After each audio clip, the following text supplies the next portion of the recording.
안녕하세요. 온땅교회를 말씀으로 섬기고 있는 한성민 목사입니다.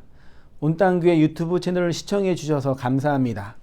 설교를 들으신 후에 좋아요와 구독을 꼭 눌러주시면 감사드리겠습니다. 온땅교회 말씀 사역에 큰 도움이 됩니다. 오늘도 말씀 안에서 평안하시고 즐거운 하루 되시길 바랍니다. 감사합니다. 구독과 좋아요를 꾹꾹 눌러주세요. 감사합니다. 창세기 2부 네 번째 시간으로 아브라함을 떠나는 롯, 광야에서 가르치는 말씀 혹은 광야에서 배우는 말씀이라는 제목으로 말씀을 상고하겠습니다. 아브라함의 생애를 이렇게 보고 연구하면서 아브라함을 이해하기 위해서는 소위 말해 아브라함 주위에 있는 인물들에 대한 이해가 필요하겠죠. 아브라함이 갈대아 우르에 있을 때, 메소포타미아 문명에 있을 때 그의 아버지 하란에게 주님이 나타나셔서 떠나가라고 하셨죠. 그때 떠나갈 때 어떤 일이 일어났죠? 하란이 죽어서 떠나간 것으로 보여지죠. 그 하란이 죽어서 가나안으로 곧바로 가지 않고 중간에 하란에 거주하게 되고 하란에 머물러 있다가 또 누가 죽었어요?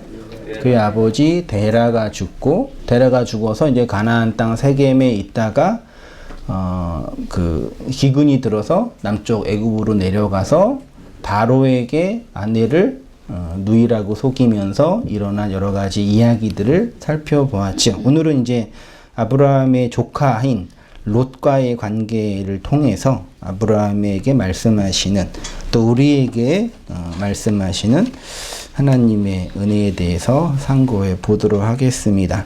아브라함이 애굽에서 나오는 사건은 이스라엘의 출애굽 사건과 똑같은 거라 그랬죠. 출애굽한 이스라엘이 광야로 간 것처럼 애굽에서 나온 아브라함은 롯과 함께 네게브, 남방 땅이라고 하는 네게브로 올라오게 됐습니다. 네게브란 단어 자체가 바짝 마른 땅, 광야를 의미한다 그랬죠. 그러니까 위치는 가나안 지역 아래, 그러니까 남쪽 끝이에요. 위치적으로는 남쪽 끝에 위치한데 거기가 가나안과 광야의 마치 경계선 같은 위치에 있는 곳이죠. 이제 아브라함에게 광야의 삶이 시작된 것이다 라고 말할 수 있겠습니다. 이 광야가 모세오경 이스라엘에게서는 미드바르로 설명이 됐고 미드바르 광야에서 말씀하시는 내용이고 아브라함의 생애에서는 네겝으로 설명이 됐습니다. 성경은 이 광야의 시간을 40년이 아니라 40으로 설명하여서 스데반이 교회라고 표현을 했지요. 그래서 여기에서는 하나님의 말씀으로 뭐 하는 시간이요? 양육받고 혹은 하나님의 말씀을 배우는 시간이다. 그러니까 우리가 흔히 말하는 이 개혁주의 개신교에서 하나님의 말씀을 배운다라고 할 때 그 배움은 지적으로 정보를 수납하고 여러 가지 데이터를 수집한 것들을 배우고 혹은 교리적으로 정리해서 이건 이거고 A는 B다라는 논리적으로 따지는 것이 하나님의 말씀을 배우는 것일 수도 있겠지만 아브라함의 생애 속에서 혹은 성경의 인물을 통해서 우리에게 주님이 보여주시고자 하는 하나님의 말씀을 배운다라는 것은 그런 정보나 지식을 배우는 정도의 개념이 아니죠. 그렇죠? 오늘날에는 정보와 지식이 없어서가 문제가 아니라 너무나 많아서 문제잖아요. 이전에 AI 인공지능 챗 GPT라는 것도 나와가지고 이제 레포트도 안 쓰고 그냥 이렇게 물어보면은 물론 영어를 해야 되겠지만 다 나온다고 하더라고요. 그래서 한번 그것도 구매해가지고 설교 좀 준비해 볼래? 뭐 이렇게 하면 나오지 않을까. 근데 영어가 좀 딸려서 안타까운데 이 정보와 지식은 이제 너무 많고 그것 때문에 부족함이 있는 세대가 아니죠. 오히려 정보와 지식 때문에 더 왜곡과 편견과 사심에 빠져서 정말 봐야 할 것들을 보지 못하는 시대가 된 거죠. 그러니까 하나님의 말씀을 배운다라는 개념은 정보와 지식을 수납하는 게 아니라 우리 안으로 말씀하시는 하나님에 관한 이야기인 거죠.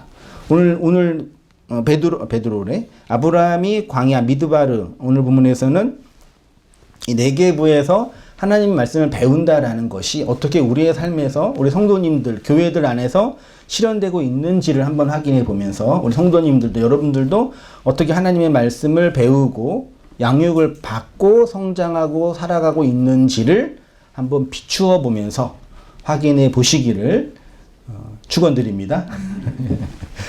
계시록 12장 5절에 계시록 말씀 상고할 때 나누었죠. 여자가 아들을 낳으니 이는 장차 철장으로 만국을 다스릴 남자라. 그 아이를 하나님 앞과 그 보좌 앞으로 올려가더니 6절 여자가 광야로 도망하며 거기서 1260일 동안 그를 양육하기 위하여 하나님께서 예비한 곳이 있더라 되어 있죠. 여자가 낳은 아들은 그리스도이고 그 그리스도가 뭐라고 그래요? 하나님 앞과 보좌 앞으로 뭐 한대요? 올려간다 그랬죠. 여기 흔히 승천이라고 하거든요. 하늘로 올라가는 건데 이 승천 뒤에 나누겠지만 이 승천은 하늘로 올라가는 건데 이 승천이 하늘로 올라간다 하면 물리적인 하늘로 올라가는 것이 아니라 어디로 가는 거예요? 하늘된 교회 안으로 들어가는 거죠. 그거를 이제 다른 용어로 뭐라 그래요? 파루시아라고 하고 그거를 이제 한글 성경은 강림, 임함이라고도 표현하고 옛날 성경에는 뭐라고 표현했어요?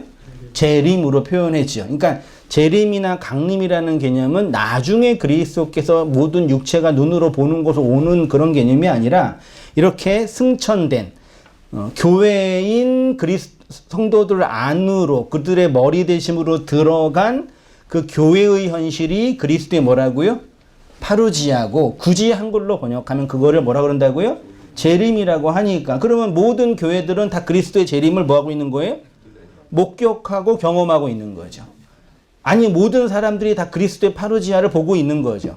그것으로 심판받고 있는 거니까요. 그러니까 이런 부분만 보더라도 나중에 언젠가 그리스도가 다시 와서 이 세상에 있는 사람들을 선악간으로 물리적으로 도덕적으로 심판한다는 개념은 되게 가공적인 이야기일 가능성이 큰 거죠. 시간적으로나 공간적으로도 맞지 않고 그런 거죠. 아무튼 여기서 말하는 그리스도의 승천은 물리적인 하늘로의 승천이 아니라 교회 안으로의 강림, 파루지아라고 이제 파루지아를 경험한 성도는 그리스도의 강림 안에 있는 성도는 어디로 내몰려지는 거예요? 말하자면 광야로 네겝으로 내몰려지는 거죠.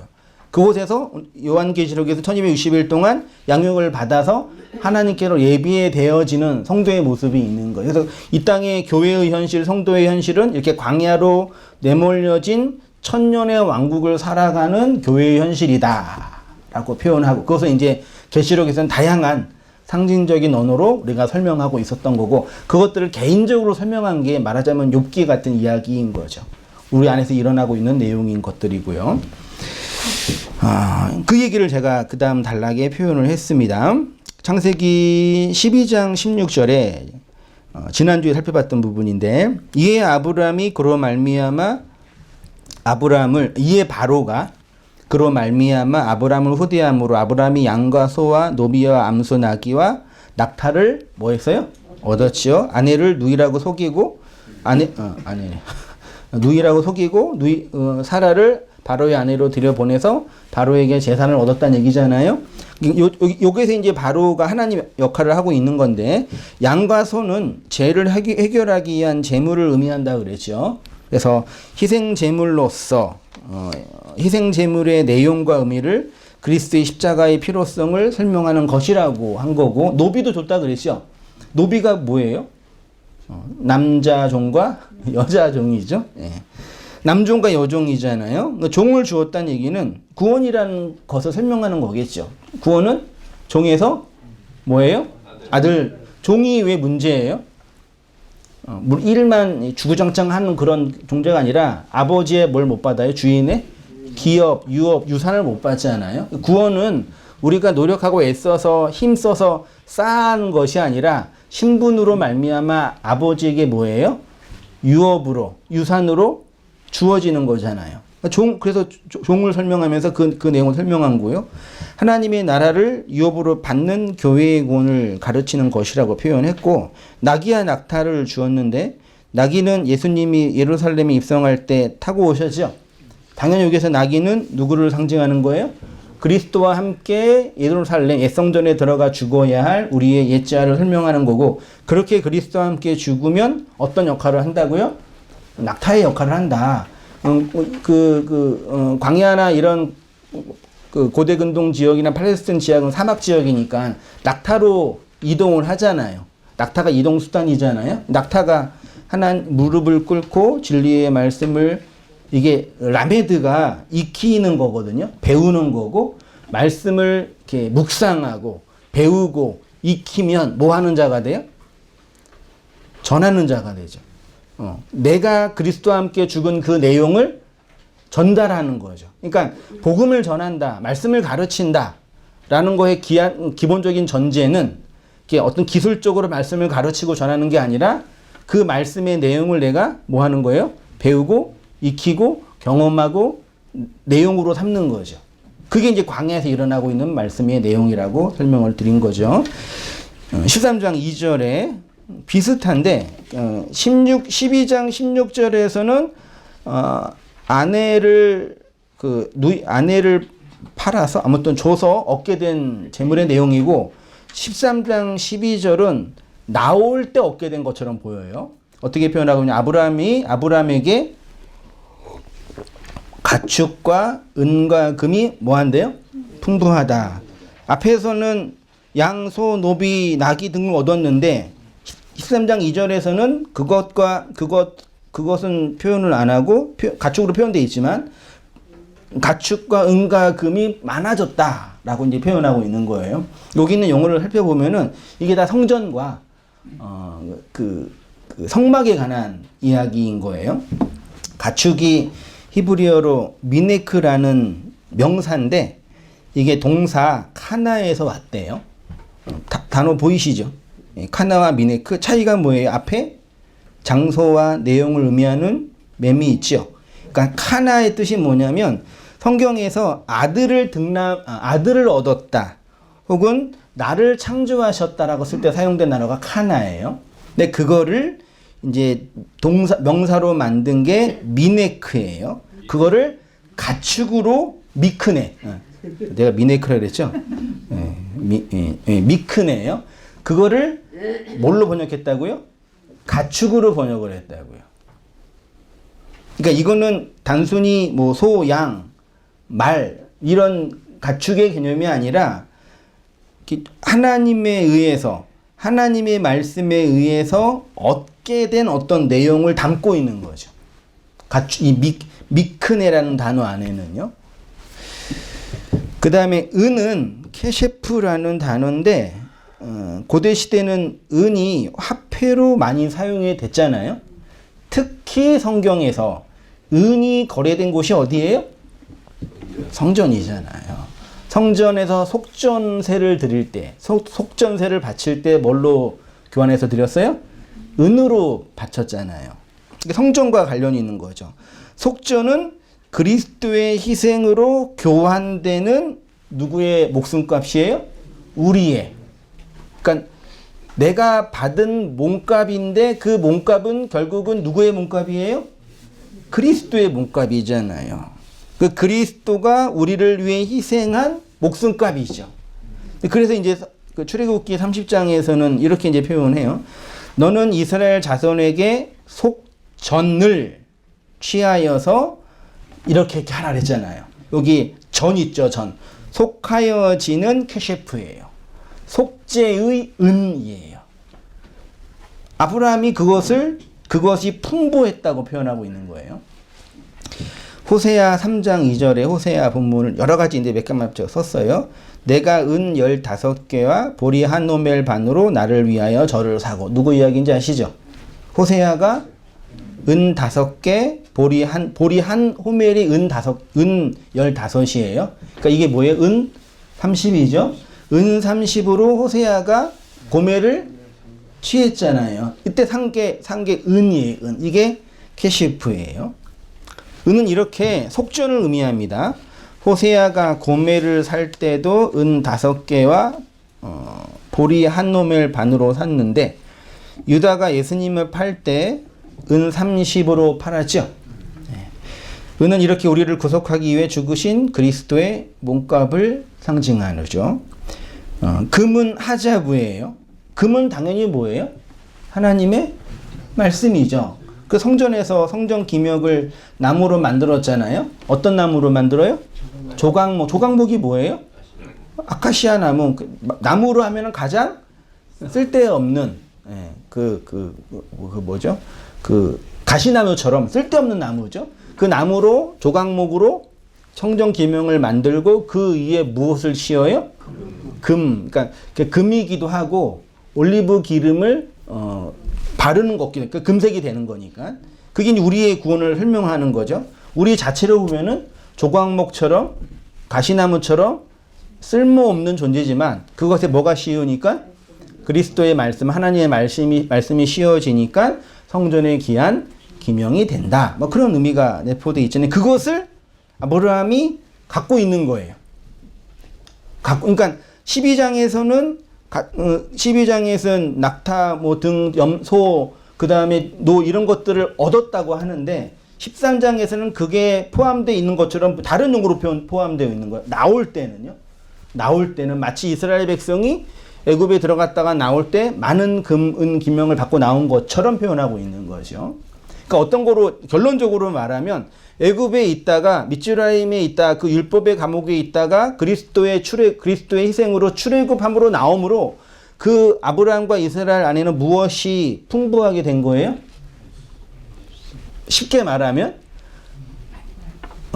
하나님의 그 일하심과 은혜의 말씀의 어떠함들이 아브라함과 이스라엘 백성들 안에 경험된 거겠죠. 이해되시나요? 그거 없이 어떻게 나올 수 있겠냐고요. 그 과정들을 통해서 하나님이 이런 분이시구나. 하나님이 이렇게 나를 다루시면서 이끌어 주시구나라는 소위 말해 우리로 표현한 하나님을 아는 지식이라 그럴까요? 하나님이 역사 안에서 일하시는 내용이라 그럴까요? 우리 편으로 해석한다면 그것들을 안고 나온 거죠. 혹은 그것들을 배우게 하는 과정으로 주어진 거죠.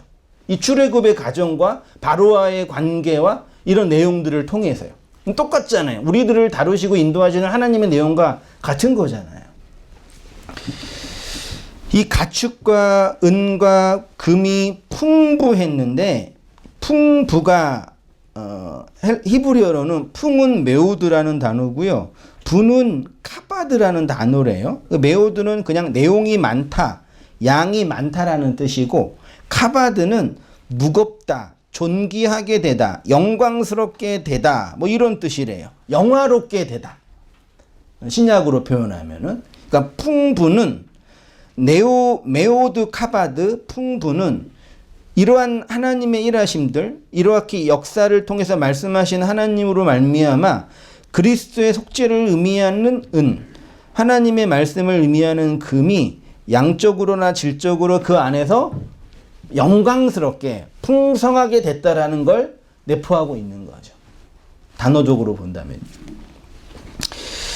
자, 13장 3절, 4절 같이 한번 읽어보겠습니다. 시작.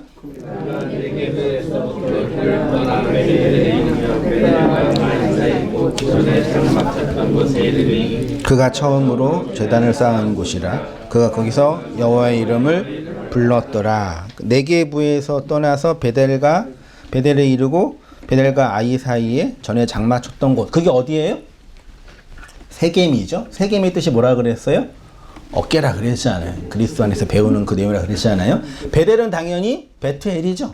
하나님의 집이고 아이는 뜻이 뭐예요? 폐허란 뜻이에요. 그러니까 이렇게 성경을 단어 하나하나 이렇게 살펴보면서 이렇게 보면은 그냥 놀랍기도 하면서 그거 자체로도 되게 새롭고 재미있더라고요. 다 일일이 완벽하게 그 내용들을 다 보지는 못하지만 우리 수준에 제 수준에도 그치만 조금씩이라도 보더라도 그 놀랍죠. 그 베델과 아이 사이에 뭘 쌓았어요? 제단을 쌓았네요. 베델은 하나님의 집이고 아이는 폐허된 곳이잖아요. 당연히 하나님 우리 안에서 율법으로 오신 예수가 폐허되어 죽어야지만 우리가 그리스도 안에서 하나님의 집으로 세워져 가는 이야기겠죠. 왔다 갔다 하면서 배웠을 거 아니에요. 이 내용들을 보면서 그렇지 않겠냐고요. 우편 강도, 좌편 강도, 예수님 가운데 우편 좌편 있었잖아요. 누가 나쁜 놈이에요? 좌편이 나쁜 놈이죠. 그렇죠? 나쁜 놈, 우편은 좋은 놈. 그래서 제일 수지 만든 분이죠. 평생 지멋대로 살다가 죽기 직전에 예수님 믿습니다 하고 구원받았고 천국 갔다고 하잖아요. 그럼 말도 안 되는 그런, 도대체 구원을 뭘로 이해하길래 그렇게 얘기해. 그러면 하나님이 그게 정말 구원의 참된 증표라고 하면 우리 이렇게 일부러 이렇게 이 고해 같은 세상에서 이렇게 나이 먹고 머리 빠지, 죄송합니다. 요즘에 스트레스가 너무 많아서 제가. 이미 빠진 분들은 되게 마음 편안하지. 우리 딸이 나한테 뭐라 그래서 맨날 스트레스 받아요. 아무도 나한테 뭐라 안 하는데 우리 막내딸 아빠는 도대체 왜 그러는 거야? 머리가. 겨털은 많으니까 겨털을 붙여라고. 비싸서 안 돼, 그러죠. 붙일 수 있나요? 의학적으로? 돈이 많이 들 것 같아가지고. 내가 혹시 돈을 많이 벌면 할 테니까 네가 해주라고 얘기도 했는데 뭐 하다가 그러니까 시간을 살 필요가 없는 거죠. 역사와 이 공간 안에서 우리가 오감으로 느끼는 것, 체험하고 체후라는 이 모든 것 속에서 하나님 마땅히 경험하고 배우게 하시는 내용들이 있을 거 아니에요. 그럴 필요가 없는 거죠. 살아갈 이유가 굳이 없는 거죠. 우리의 본성이 살아갈 이유는, 그러니까 우리의 자연적 육체가 살아가야 할 이유는 무엇 때문에 살아가요? 우리가 피지컬적으로, 육체적으로만 본다면 무엇 때문에 살아가요? 너무 고매하게 영적으로만 생각해도 잘 모르시구나. 우리 이 생물학적으로 본다면 첫째 살아가는 이유는 뭐예요? 생명을 안전하게 보존하려고 사는 거잖아요. 일단 이 안전하게 이 세상으로부터 이 신체를 고통받지 않게 지키는 게 살아가는 목적이잖아요. 가장 인간의 기본적인 욕구잖아요. 안전의 욕구. 이거 안전이 보장되면 그다음 뭐예요? 이제 먹고 살만 하면은 이제 뭐예요? 인간이 느끼는 이 감정들을 확장하고 이걸 다른 말로 하면 나의 자아를 확장하는 이거잖아요. 생물학적으로 보면 이것뿐이 없는 거예요. 인간은요. 그래서 그냥 이 생물 덩어리에 불과한 거죠. 그렇게 본다면요. 그렇지만 하나님이 우리를 이 세상에 보내주시고 율법의 세상, 특별히 이 미드바르, 이 광야에서 말씀으로 가르치신 이유는 이 육을 가지고 있는 내용도 포함되어 있지만 그것과 함께 우리에게 하나님이 어떠한 분인지를 그리고 이 육의 이후에 죽음 너머를 통해 설명해 주시고자 하는 하나님의 영혼을 가르치기 위한 내용인 거죠. 그거를 이제 흔히 이제 뭐 개신교나 회에서는 이제 내세라고만 단순하게 표현했는데 그냥 죽어서 그걸 단순하게도 죽어서 천국과 지옥 정도만 얘기했는데 그렇게만 이해하는 거죠. 아무튼 이 아이와 베델 사이에서 제단을 쌓았죠. 제단을 쌓았고 거기서 여호와 이름을 불렀어요. 부르다가 카라거든요. 이게 선포하다, 선언하다, 하나님의 말씀을 선포하다 그런 뜻이에요. 그 하나님의 말씀의 어떠함들, 그러니까 아브라함에게 역사한 하나님의 내용들을 선언한 거죠. 제단을 통해서. 오늘날 이 제단을 쌓는다는 개념을 많이 오해하고 있죠. 왜 사람들은 자신들의 육체에 고통을 주면서까지 열심히 종교 행위를 할까요? 내 육체에 힘든 종교 행위가 신에게 기쁨을 줄 수 있고 그것으로 말미암아 나의 소원을 성취할 수 있기 때문이죠. 요즘에 그 넷플릭스에서 신을 배반한 사람들인가 신이 된 아무튼 그 있잖아요. 되게 뭐 JMS 이렇게 유명한 사람들 많은 사람들이 그런 왜곡되고 말도 안 되는 그런 이단 사이비에 빠져서 그렇게 고통받는 이유는 가해자가 가장 나쁜 인간들이겠지만 기본적인 전제가 이런 게 있는 거예요. 무엇인가 자신이 바치고 헌신하고 애쓰면 그 내가 알지 못하는 그 신으로부터 무엇인가 이것보다 더 나은 그 무엇을 받을 수 있다라는 그 작은 종교심이라고 표현하는데 그것으로부터 시작되는 거죠. 그게 그런 것 중에 하나가 이게 뭐 제단을 쌓는다고 표현하는 거죠. 오늘날 개신교에서도 제단을 쌓는다는 개념이 여전히 통용되고 있죠. 그 새벽 재단. 네. 요즘도 하나 모르겠는데요. 해요. 지금도 안 돼. 해요? 제가 그쪽을 지금 사순절이죠? 맞나요? 다음 주가 부활절인가요? 몰라요. 달력 좀 보세요. 주님 부활한 날을 왜 기독교가. 그래서 힘들게 이렇게 새벽 기도, 뭐 그렇게 해서 기도하면 나쁜 건 아닌데, 그리고 기도하고 집에 와서도 뭐 하세요? 간에 치명적인 거 아시죠? 저는 새벽 기도하고 일부러 안 잤거든요. 건강을 위해서 안 잔 건 아닌데. 아니, 뭐 나쁜 건 아닌데, 용어가 새벽 재단을 쌓는다. 그래서 하루 이틀, 그래서 새벽 재단을 쌓을 때 뭘 바쳐요? 1,000번제 재단을. 1,000번이면 며칠을 해야 돼? 한 명씩 3, 4년은 해야 되잖아요? 3, 4년은 보장된 거죠, 이렇게. 진짜 괜찮은 것 같아요, 이게. 그러니까 이런 개념이 자기가 이렇게 뭘 쌓는다로 이해하는 거예요. 그걸 쌓으면 그 쌓음으로 무엇인가 하나님께, 신에게 좋은 것을 얻을 수 있다라는 거죠. 본문이 한글로는 그냥 쌓았다고, 그러니까 아브라함이 재단을 이렇게 쌓은 거는 물리적으로 쌓았다라는 것도 되지만 내용적으로 보면은 쌓다라는 단어가 아사라는 동사예요. 아사는 하나님의 창조의 언어 있죠. 바라, 아사, 야자를 있거든요. 바라는 하나님이 언약에 의해서 교회를 창조하시는 그 얘기고, 아사는 이 안에서 무엇인가 이렇게 건설해 가는 걸 표현하는 거거든요. 그러니까 아사는 만들다, 완성하다, 뭐 이루다 이런 뜻이래요. 그러니까 아브라함이 매일매일 일정한 제단을 쌓아 올린 것이 아니라, 그게 아니라 희생 제단이 아싸 완성되었다라는 얘기죠. 거기서 여호와의 이름을 불러서 여호와의 이름을 선언하고 선포한 거죠. 복음을 선언하는 진리의 개념인 거죠. 그러니까 여호와의 이름을 부르는 것은 희생 제사의 제단이 완성되어 희생 제사를 통해서 여호와의 말씀이 선포되고 선언된 거죠. 그러니까 희생 제단을 잘 쌓아서 그것이 아브라함의 어떤 행위의 어떤 근거가 된 게 아니라 그 내용 자체가 하나님이 어떠한 분이시고 하나님이 희생의 제물인 그리스도를 통해서 아브라함에게 선명하게 보여준 그 창조의 아사, 완성, 이루어짐이라는 개념인 거죠. 그게 교회 안에서 이루어지고 있는 내용이잖아요. 그게 아브라함이 베델과 아이 사이에서 쌓은 제단을 쌓았다는 개념이. 그러니까 이걸 또 모르고 그냥 이걸 문자 그대로 이해해가지고 아브라함처럼 제단을 몇 번 쌓고 이렇게 쌓아서 하면은 이어진다는 거 아주 그 진짜 기초적이고 단순한 그 교리적 개념인 거죠. 그걸 이제 인문학적으로 적용해가지고 매일 꾸준하게 무엇인가 꾸준하게 하나씩 한 사람은 성공한다. 뭐 그런 얘기 하잖아요. 그 긍정적인 사고 방식에서. 그건 맞지요. 한 분야의 만시간의 법칙이라는 게 있잖아요. 어떤 일이든 그 시간 10년 동안 꾸준하게 하면은 그 일에 뭐가 돼요? 달인, 네. 그쵸? 전문가가 되잖아요. 근데 설교는 왜 이렇게 안 되는지 모르겠어요. 만 시간 넘었는데. 죽어도 안 돼요. 항상 새로워. 항상 낯설어요. 13장 5절부터 9절 옆에 본문이 있죠? 예.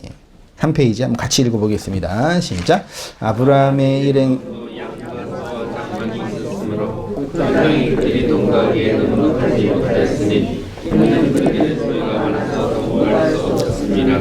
그러므로 아브라함의 가축의 목자와 롯의 가축의 목자가 서로 다투고 또 가나안 사람과 브리스 사람과 그 땅에 거주하는지라.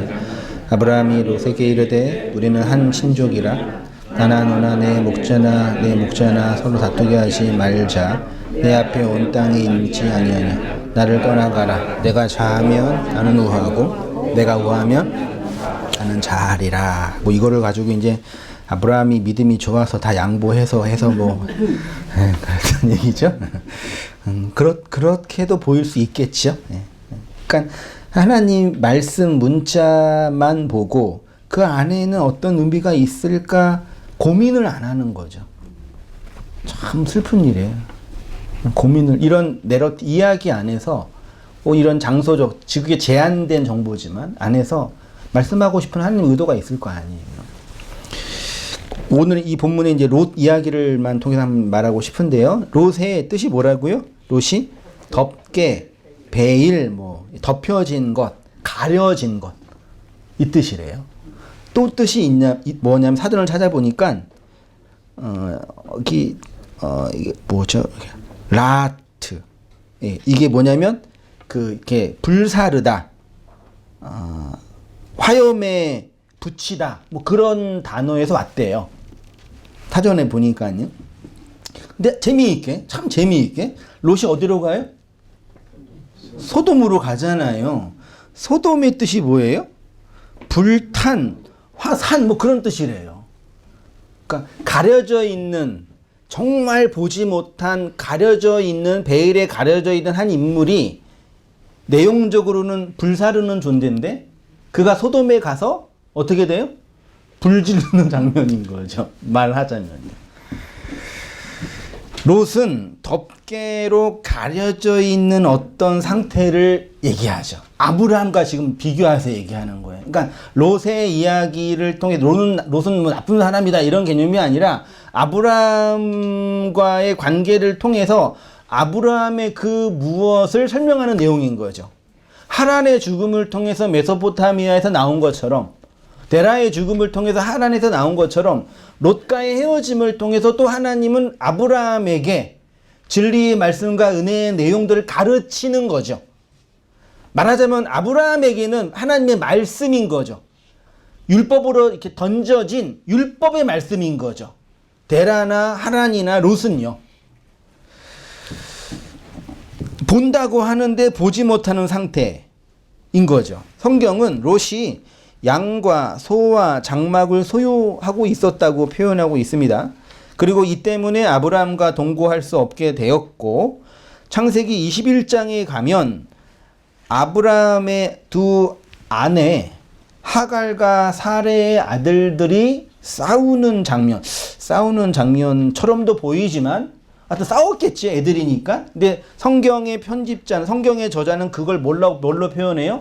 하갈의 아들이 사레의 아들을 놀린다 그랬잖아요. 조롱한다 그랬잖아요. 이건 당연히 율법이 하나님의 은혜를, 하나님의 언약을 뭐 하는 거예요? 희롱하고 조롱하는 이야기를 담고 있는 거죠. 나중에 바울이 또 얘기하잖아요.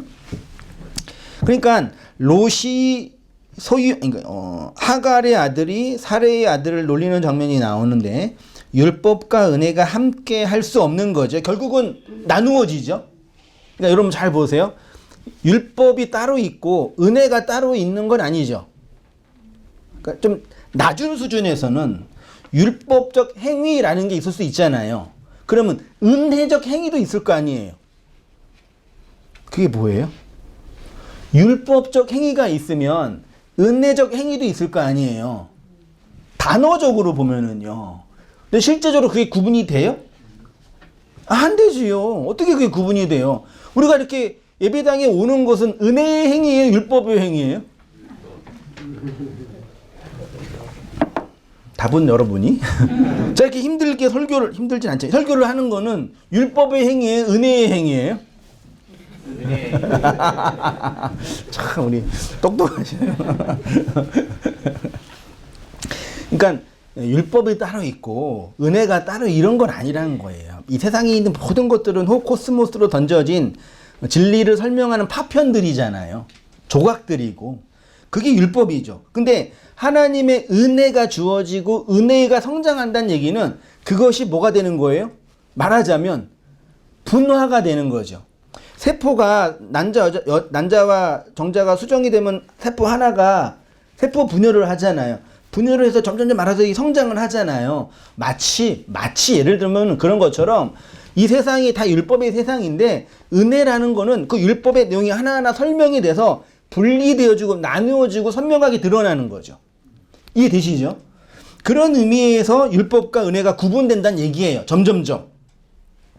그 율법과 은혜가 예를 든 게 하갈의 아들이나 사레의 아들이 애기였을 때는 서로 안 싸웠을 거 아니에요. 말하자면 성장하고 나니까 율법과 은혜가 이렇게 드러나게 돼서 함께 할 수 없는 걷게 된 것처럼 우리도 동일한 거죠. 우리도 여전히 율법적인 존재로 있는데 하나님의 은혜, 말씀이 주어지기는 이런 하나님의 경륜의 가르침을 통해서 점점점 은혜와 율법이 구분되어지는 거예요. 드러나는 거죠. 그 안에 이제 뭐가 주어지냐면 우리의 죄와 악이 주어지는 거예요. 말하자면 제가 우리의 죄와 악이 주어진다고 표현한 걸 잘 들으세요. 우리가 죄를 범하고 악한 존재가 된다는 얘기가 아니라 그것들을 기재로 그것들을 사용해서 하나님이 우리에게 은혜를 드러내시는 거죠. 그렇게 사용하시는 아주 하나님의 탁월한 교육 기제가 뭐였어요? 나중에 뒤에 나오지만 율법을 드러내고 우리의 죄와 악들을 드러내므로 하나님의 은혜의 어떠하심을 나타내 보여준 중요한 교보제가 뭐였어요? 구약이에요. 뒤에 안 읽어보셨네? 안 읽어보셨고 1절부터 다 읽으셨는데? 그거예요. 롯이 소유하고 있는 것은 인간이 자기의 행위로 소유하고 있는 율법을 상징하는 거죠. 그는 본다고 하지만 실제로 보지 못한 어떤 상태를 설명합니다. 그래서 이후에 율법과 은혜가 함께하지 못하는 장면, 나누어지는 장면이 나타나는 거죠. 4페이지입니다. 롯은 덮개로 쌓여있는 존재, 베일로 가려져 있는 상태를 설명한다고 했습니다. 하나님의 은혜의 세계를 보는데 육의 눈으로 나타난 현상으로만 보고 있는 거죠. 예수를 드러난 껍데기로 보는 것처럼, 성경을 인간의 문자로만 보는 것처럼, 인생들을 드러난 육으로만 보는 것처럼 그렇게 눈에 보이는 것으로 보이게 나쁘다. 그렇게 되면 안 된다는 얘기가 아니라 그런 거지요. 그게 당연한 거고 그게 자연스러운 거지요. 성전 기명 중에 그 속에 중요한 의미가 있는 기명이 있는데 그게 바로 뭐라고요? 언약궤라고도 하고 법궤라고도 하는 거죠. 법궤 안에 뭐가 있어요? 십계명 돌판, 만나 항아리, 쌍난 지팡이 있죠? 그게 다 인간의 하나님을 향한 죄와 불순종을 담고 있는 거잖아요. 그 안을 보지 못하게 덮개로 덮여져 있네요. 언약궤는 겉으로 볼 때는 하나님의 영광이 나타나는, 쉐키나의 영광이 나타나는 은혜의 장소이지만, 그치요? 은혜의 장소이지만 그 본질은 뭐예요? 율법이라는 세상 안에 인간의 죄가 가미된 그 인간의 그 내면과 마음의 본질을 담고 있는 곳이에요. 쉽게 말하면 우리의 마음, 아주 간단하게 말하면요. 그게 언약궤인 거죠. 그게 보지 못하게 가려져 있는 거죠. 말하자면요. 이것이 바로 인간의 존재적 상태이면서 하나님의 은혜의 부으심인 거죠. 롯이 그렇게 베일로 가려져 있는 아브라함의 그 무엇을 설명하는 기제예요. 네? 재산이 많아지고 말씀이 들어와서 풍성케 되니까 뭐가 드러나는 거예요? 아브라함의 어떠함이 롯을 통해서 드러나는 거라니까요. 이해되셔요? 아브라함의 어떠함들이 율법이라는 롯을 통해서 드러나는 거예요. 그렇게 말씀하셨을 거라고 저는 생각이 들고 그렇게 묵상이 돼요. 그러니까 아브라함도 구원받고 롯도 주님의 자녀가 되는 거죠. 그런데 이슬람 교도들이 믿고 있는 그들의 믿음의 조상인 아브라함은 이렇게 봐요, 안 봐요? 안 보니까 그들이 보는 아브라함과 제가 보는 아브라함은 다른 아브라함인 거죠. 되게 중요한 거예요. 이걸 이제 신학적으로, 교회사적으로 해석의 공동체라고도 표현하는 부분이 아주 중요해요. 그래서 하나님은 뭐 말할 것도 없는 거고요. 이것이 바로 인간의 존재적 상태이면서 하나님의 은혜의 부으심이죠. 사람들은 롯처럼 베일로 가려져 있는 상태에서 성경을 열심히 문자적으로 읽고 율법의 행위로 자신들의 죄와 악을 보지 못합니다. 구약의 이러한 언약의 의미를 예수님은 이렇게 아주 아름답게 재미있게 설명해 주셨잖아요. 마가복음 12장 41절 이하 같이 한번 읽어보겠습니다. 시작. 예수께서 헌금함을 대하여 앉으사 무리가 어떻게 헌금함에 돈 넣는가를 보실세. 여러 부르저는 많은 데인데 한 가난한 과부는 와서 두 렙돈 곧 한 고도란트를 넣는지라. 예수께서 제자들을 불러다가 이르시되 내가 진실로 너희에게 이르노니 이 가난한 과부는 헌금함에 넣는 모든 사람보다 많이 넣었도다. 그들은 다 풍족한 중에서 넣었거니와 이 과부는 생활비 전부를 넣었느니라. 참 부담스러운 교회에서 설교. 또 이거 헌금함으로 또 번역을 해버려가지고 예수님 당시 이게 헌금함이었겠어요? 말이 이전 성경은 연보계라고 표현을 했죠. 그것도 그나마 좀 나은 번역인데 헌금함의 번역은 너무 진보적인 번역이에요. 네. 너무 진보적인. 이 당시에 이렇게 성전에서 이렇게 헌금함이 있었나 봐요. 예. 정확하게는 이제 봐야 되는데요.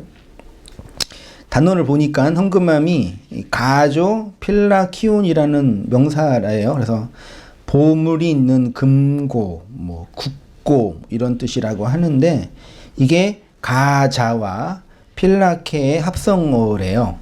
가자는 가조, 가자는 뭘 의미하냐면은 뭘 의미하죠? 이게 금고. 그러니까 보물은 이렇게 보물 자체지만요. 금고는 보물이 보관된 장소잖아요. 아무튼 보물 금고라는 뜻이고 필라케는 뜻이 뭐예요? 이게 옥이에요. 감옥. 한 푼이라도 다 갚기 전에는 거기서 나오지 못한다 할 뜻이죠. 형제를 욕하면은 지옥에 떨어진다 그랬잖아요. 그때 그 지옥이 필라케거든요. 이걸 보면은 헌금함은 보물이 있는 뭐예요? 필라케란 얘기죠. 귀한 게 있는데 가장 인간이 귀하다고 생각하는 게 있는데 그게 겉으로 볼 때는 뭐라고요? 감옥이라고 표현하고 있는 거죠. 감옥이 율법을 상징하니까 보물을 내용으로 하는 율법, 정확하게 말하면 진리를 내용으로 하고 있는 껍데기로서의 율법이라고 할 수 있겠죠. 그러니까 예수님은 너희 보물이 있는 곳에 너희 마음이 있다고 했잖아요. 여기에서 그 마음은 인간의 그리스도를 향한 진리를 향한 푸토코스의 마음인 거니까 보물은 예수님이고 마음은 예수를 향하는 우리 자신인 거죠. 그래서 헌금함이 보물이 있는 감옥이라고 한 거예요. 그래서 우리가 헌금함에 들어가서 죽으면 그것이 곧 하나님 나라의 보물이 된다라는 얘기죠. 이해되시나요? 예수님이 뒤에 보면 요한복음 8장 20절에 본문 밑에 있어요. 이 말씀을 성전에서 가르치실 때 어디 앞에서요? 헌금함 앞에서 했대요. 그러니까 성전이 있고 앞에 뭐가 있어요? 헌금함이 있고 거기 누가 있어요? 예수가 있는 거예요. 그러니까 성전과 헌금함과 예수가 같은 내용으로 주어지고 있는 거예요. 거기서 지금 가르치고 있는 거예요. 근데 거기에 과부가 내용으로는 생활비 전부라고 표현되어 있고, 아니 생활비 전부를 다 바치면 다음날 뭐 먹고 해요? 말이 안 되잖아요. 내일 먹을 건 남겨두고 바쳐야지. 그렇죠? 바치더라도 물리적으로 바치더라도 다음날 먹을 거는 준비하고 바쳐야 될 거 아니에요. 근데 예수님이 그걸 굳이, 그러니까 제가 말하는 거는 그녀의 모든 생활, 모든 돈 전체를 바친 게 아니다 이 얘기예요. 물리적으로, 금전적으로 그녀의 자산이 1,000만 원이면 1,000만 원 다 바친 게 아니다 이 얘기예요. 일정하게 바쳤는데, 이해되세요? 바쳤는데 그거를 예수님 뭐라 그래요? 그거는 그녀의 목숨값 전체다라고 선언한 거예요. 됐죠? 그러면 거기에서 목숨값 전체를 뭐라고 표현해요? 두 렙돈. 두 렙돈은 한 고드란테스예요. 고드란테스는 뭐예요? 4개가 하나로 마지막으로 주어진 마태복음 5장 21절에 마지막으로 다 갚기 전에 할 때 그 에스카토스 고드란테스 있죠. 율법이라는 내용이 우리 안에서 그 내용이 하나님이 마아세르로 10의 하나로 완성되면 나를 죽여서 사랑으로 드리게 하는 내용이 있거든요. 모르시면 옛날 성경 많이 들어보세요. 있는데 그것이 완성되면 율법의 감옥에서 뭐 한대요? 나온다라고 표현을 했잖아요. 마태복음에서 산상수훈에서요. 그때 고드란테스를 쓰는 거예요. 그러니까 지금 마가복음에서 예수님이 과부가 바친 그거는 그녀는 그냥 물리적으로 돈을 드린 거지만 내용적으로 해석을 하는 거예요. 그녀가 완성된 에스카토스 코드란테스, 율법이 그녀 안에서 십자가를 통해서 마지막 하나로 완성된 내용이라는 것을 설명하고 계시는 거죠. 그걸 이제 중간쯤이에요. 과부는 자기의 모든 소유, 생활비 전부를 넣었는데 내용으로는 2렙돈, 1고드란트입니다. 1고드란트는 마태복음 오타입니다. 마태복음 5장 26절에서 한 푼이라도 다 갚기 전에는 거기서 나오지 못한다고 할 때 에스카토스 고드란테스예요. 과부로 하면 생활비 전부인데 과부는 이렇게 남편을 잃어버린 여자잖아요. 그래서 그리스도를 기다리고 있는 상태죠. 그녀가 헌금함에 그녀의 생활비 전부를 넣었다라는 것은 율법의 마지막 하나로 완성되는 그리스도의 죽음 안에서 이루어지는 교회의 영적인 현실이 완성된 거죠. 그게 헌금함으로 표현된 거예요. 그게 성전으로 표현된 거고 예수 육체로 표현된 거죠. 요한복음 8장에 예수님이 헌금함 그 성전에서 가르치신 그 내용이 복음서에서 수많은 사람들과 제자들한테 가르치신 내용이 이러한 내용인 거겠죠. 그치요? 그러니까 한 사람도 이해를 못했을 거 아니에요. 누가 이해했겠어요. 고작 해야 그냥 생활비 좀 전부를 드렸는데 이 가부는 여러분들은 도대체 얼마를 드리는 거 이렇게 말도 안 되는 적용을 하면서 실제로 그 사이비는 진짜 이렇게 다 이렇게 뭐라 그러죠? 몰수라 그러네. 정리해서 내겨. 네? 재산 정리. 재산을 다 이렇게 그러니까 그게 신학적으로 아니라요. 진짜 인간적으로 되게 효과적인 방법인 거 아시죠? 진짜 돈을 다 갖고 오고 제가 갖고 오면은 도망가요, 못 가요? 못 가잖아요. 진짜 그러니까 좋든 싫든 죽이든 살든 같이 있어야 되는 거예요. 그래서 실제로 교회가 막 싸우고 막 그러는데 목사님이 뭐 돈 해먹어서 감옥에 갔는데 성도들이 목사님을 기다려. 우리 목사님 오셔야 된다고. 왜 그러겠어요? 받을 돈이 있으니까. 신학 때문에 그런 게 아니라요. 목사님 나오셔서 돈을 받아야 되니까 이게 뭐 교회를 못 떠나는 거예요. 사람을 이렇게 모으는 방법은 정말 사악해요. 그런 거 너무 사악해요. 사람 모으는 게 사람 많이 있는 게 목회의 성공이라는 말 자체가 얼마나 말도 안 되겠어요. 그럼 그런 사람들이 성공한 사람들이지. 예수님이 바로 자신이 하나님께서 보내신 아들이라고 말씀하시면서 빛이고 진리라고 성전에서 헌금함 앞에서 가르치신 거 이러한 내용을요. 요한은 굳이 헌금함이라는 단어를 사용해요. 예수님 자신이 성전이고 헌금함이라는 것이죠. 그 성전의 내용, 헌금함의 내용을 설명해 주신 거죠. 아브라함과 롯이 동거하지 못한 이유는 본문에는 뭐라고 되어 있어요? 소유가 많아서라고 표현되어 있어요. 롯과 아브라함은 모두 우리 안에서 일어나고 있는 복음의 사건을 증언하고 있는 겁니다. 우리 안에 복음과 율법이 섞여 있는 거죠. 아니, 그냥 율법인 거죠. 율법인 거죠. 근데 은혜가 주어지면 그것이 섞여 있다라는 게 자각이 되는 거겠죠. 우리 안에 복음과 율법이 섞여 있어요. 롯과 아브라함이 동거할 수 없다고 하는데 여기서 동거는 에하드예요. 연합되다, 하나가 되다. 그럴 수 없는 거죠. 우리 안에서 율법이 무엇인지 선하고 선명하게 드러나면 동거할 수 없게 되는 거죠. 롯의 소유가 많아졌다라는 것은 다른 말로 이렇게 내 안에 뭐가요? 죄가 드러나고 율법의 행위가 폭로된 거죠. 그게 언약계, 법계, 예수님은 성전에서 가르친 헌금함으로 설명한 거예요. 내가 죄인이라는 것이 발각되고 드러났다라는 거죠.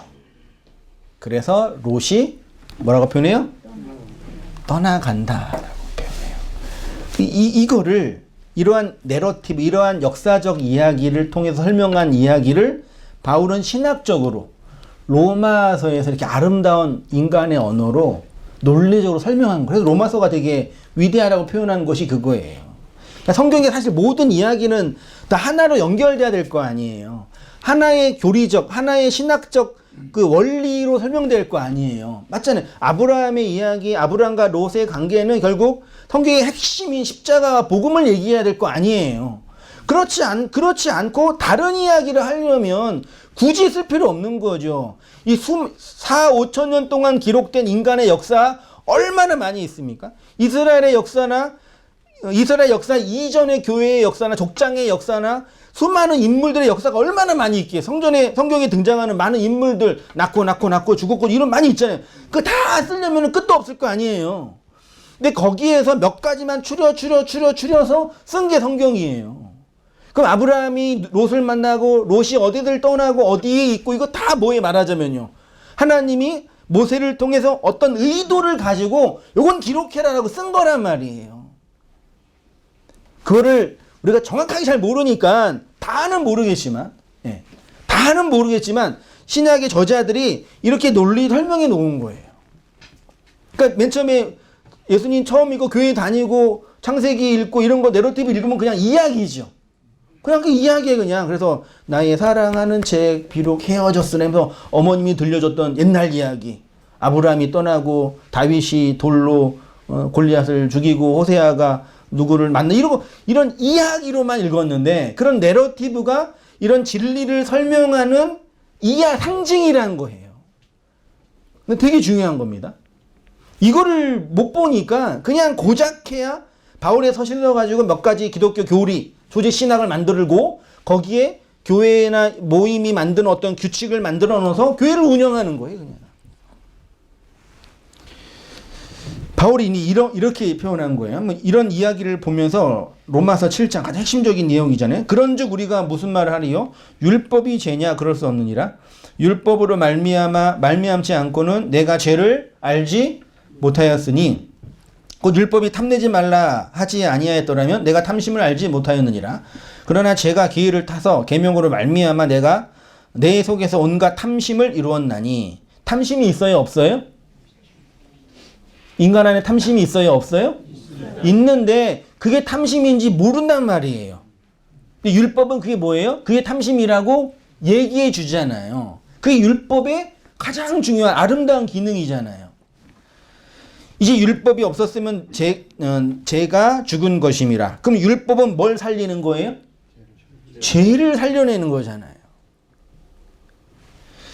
전에 율법을 깨닫지 못할 때에는 내가 살았더니 계명이 이름에 죄는 살아나고 나는 죽었도다. 죄가 살아날 때는 나는 죽었고 죄가 죽을 때는 나는 살아난다. 이렇게 표현하고 있어요. 10절에 생명에 이르게 할 그 계명이 내게 대하여 도리어 사망에 이르게 하는 것이 되었도다. 죄가 기회를 타서 계명으로 말미암아 나를 속이고 그것으로 나를 죽였도다. 전에 율법을 깨닫지 못할 때는 살았는데 율법을 지키며 살았지만 그 율법을 통해서 뭐가 드러나요? 죄가 드러났네요. 율법 아래 있으면서 율법의 기능이 나타나지 않았죠. 죄가 율법이 아직 말하자면 성장하지 않은 거예요. 자라지 않은 거예요. 그걸 어디서 배운다고요? 아브라함이 광야에서 배운다고요.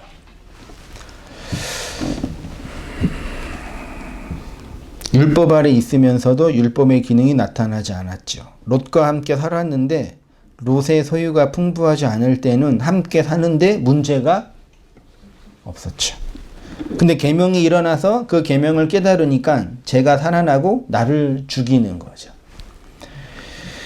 율법이 내 안에서 선명하게 드러나니까 함께 살 수 없게 되는 거죠.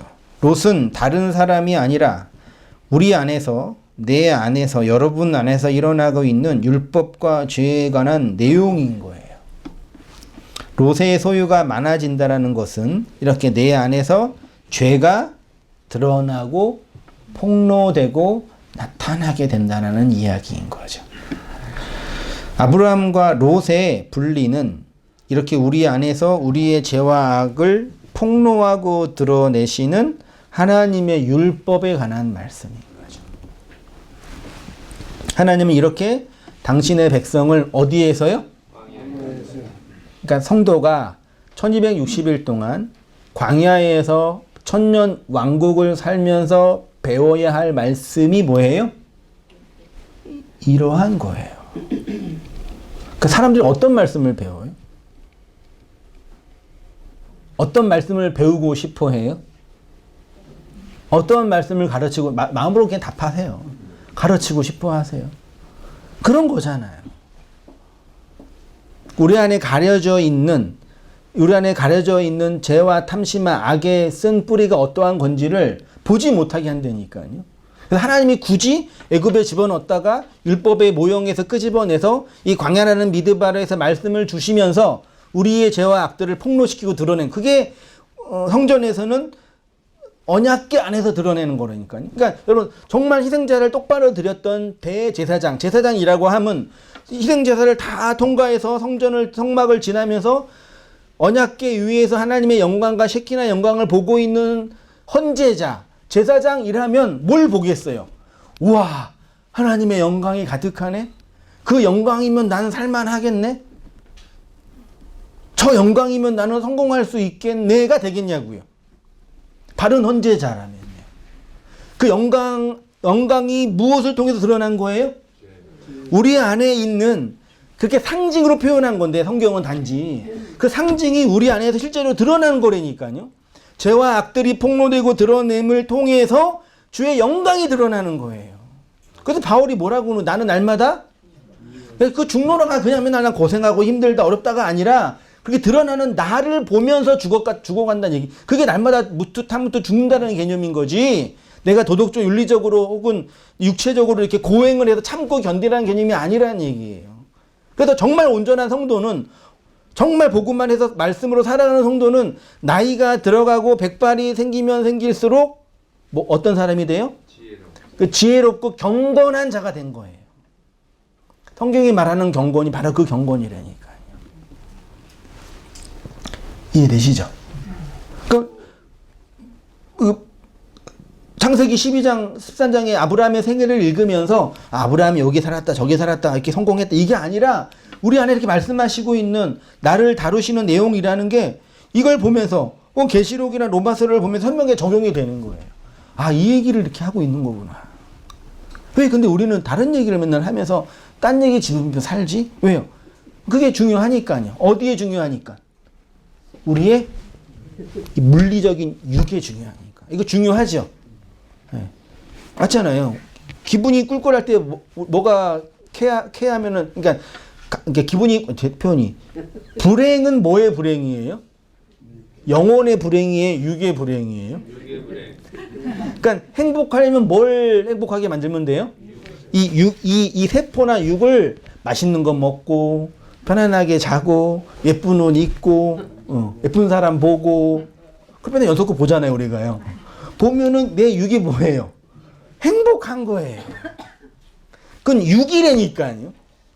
네, 그게 뭐 나쁘다, 그러면 안 된다는 게 아니라, 그러는 거예요, 그냥. 그거 다 아시잖아요.